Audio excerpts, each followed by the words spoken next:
Yang ketiga, bagaimana membuat iman kita hidup? Yaitu kembangkan rasa cukup dan tidak cinta uang. Berkata cukup pada diri sendiri dan limpah bagi orang lain. Orang-orang yang imannya bersumber pada Kristus, hatinya selalu penuh dengan ucapan syukur. Tahukah Bapak, Ibu, dan sahabat saya, yang membuat iman kita kandas terutama adalah cinta uang. Beberapa orang telah menjauh dari Tuhan. Saya kagum dengan Elisa. Dia bisa bikin mujizat 2 kali lipat dari bapaknya, Elia.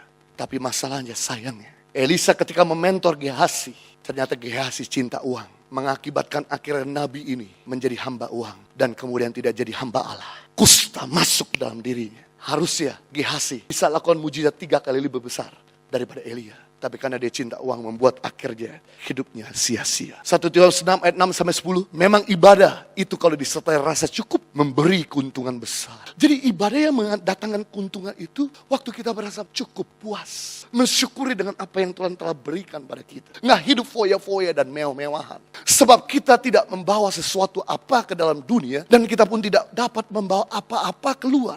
Asalkan ada makanan dan pakaian cukuplah. Tetapi mereka yang ingin kaya terjatuh ke dalam pencobaan, ke dalam jerat, dan ke dalam berbagai-bagai nafsu yang hampa, yang mencelakakan, yang menenggelamkan manusia ke dalam keruntuhan dan kebinasaan. Karena akar segala kejahatan ialah cinta uang. Sebab oleh memberi uanglah beberapa orang telah menyimpang dari iman dan menyiksa dirinya dengan berbagai-bagai duka. Yang membuat iman kita itu rapuh, yang membuat iman kita kandas bukan masalah. Justru kadang-kadang masalah membuat iman kita hidup. Yang membuat iman kita kandas adalah kita menempatkan uang di atas Tuhan.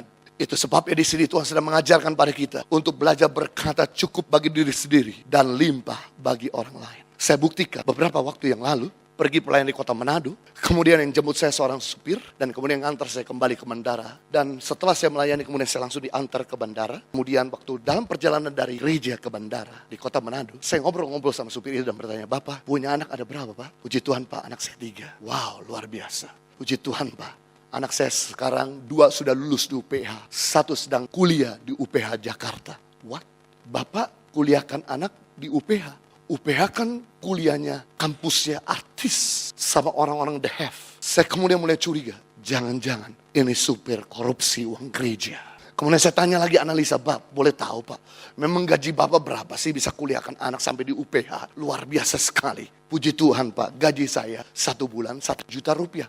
Makin curiga, jelas korupsi tingkat tinggi. Kemudian sekali lagi, orang benar tidak hidup oleh pikirannya. Orang benar hidup oleh iman. Saya analisa lagi. Kemudian saya tanya, Bapak, boleh saya tahu bagaimana mekanisme cara Bapak mengatur keuangan? Sehingga lewat 1 juta aja bisa mengkuliahkan anak 3 di UPH. Oh begini Pak, saya dan istri mengambil komitmen untuk berkata cukup di 800 ribu. Sisa 200 ribu setiap bulan dari gaji kami. Yang kami lakukan, kami mulai nolong banyak orang setiap bulan.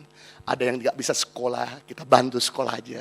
Yang tidak bisa berobat, kita bantu. Yang nggak bisa kos, kita bantu. Gara-gara tiap bulan Pak, kita nolong orang.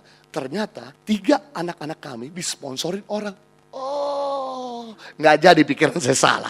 Ternyata betul dia nggak korupsi uang gereja. Dan kemudian saya berkata, Bapak, saya angkat topi sama Bapak. Saya belajar sesuatu dari Bapak. Pendeta perlu belajar sesuatu dari seorang supir. Dan kemudian saya berkata terima kasih, saya masuk ke bandara.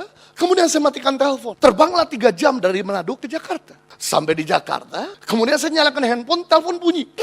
Saya langsung angkat. Langsung teman saya berkata, bro dari mana? Dia tarik, gue hubungin lu. Nggak bisa-bisa nyambung. Iya, ada perjalanan 3 jam dari luar kota ke sini. Iya bro, tolong, saya butuh pinjam uang 15 juta. Sebab penagih kartu kredit sekarang telah datang di rumah, gedor-gedor pintu. Dan saya udah utang selama beberapa bulan, belum saya bayar. Itu sebabnya saya butuh bantuanmu. Kemudian saya berkata, bukankah gajimu itu 15 sampai 20 juta tiap bulan? Kenapa kamu masih kekurangan? Itulah besar pasak daripada tiang. Tiap kali pergi keluar, kita pengen pergi kafe, kita pengen jalan-jalan, kita gesek kartu kredit. Akhirnya sekarang kita nggak bisa bayar. Makanya kami menghalalkan segala cara untuk bisa survive. Saya berkata, Bro, 3 jam yang lalu ada seorang supir. Dia gaji 1 juta, berkata cukup 800 ribu, sisa 200 ribu masih bisa nolong orang lain. Kamu gaji 15 juta nggak ada habis-habis ya. Bapak, Ibu, dan sahabat saya menceritakan di sini, bukan income-mu yang diperbesar terus, tapi justru pengeluaranmu yang kau perlu ketat atau dibatasi. Sebab income sebesar apapun yang kau bisa dapatkan, tapi pengeluaranmu tidak dibatasi, jebol juga. Itu sebabnya di sini penting. Kalau kita mau iman bertumbuh, jangan sampai menghalalkan segala cara, kemudian merugikan orang lain, menyakiti keluarga, dan meninggalkan Tuhan. Dan ini betul terjadi beberapa daerah di Indonesia Timur. Begitu banyak orang Kristen pindah agama. Kenapa? Karena iman yang cetek. Iman yang hidup. Gampang diiming-iming bantuan sedikit pindah agama. Itu kenapa? Menempatkan uang di atas Tuhanmu. Jadi kalau iman kita mau bertumbuh, belajar berani berkata cukup. Bagi diri sendiri dan limpah bagi orang lain. 3 hal ini sebenarnya yang paling membuat saya tuh sedih. 3 hal ini tuh yang paling bikin gak tahan.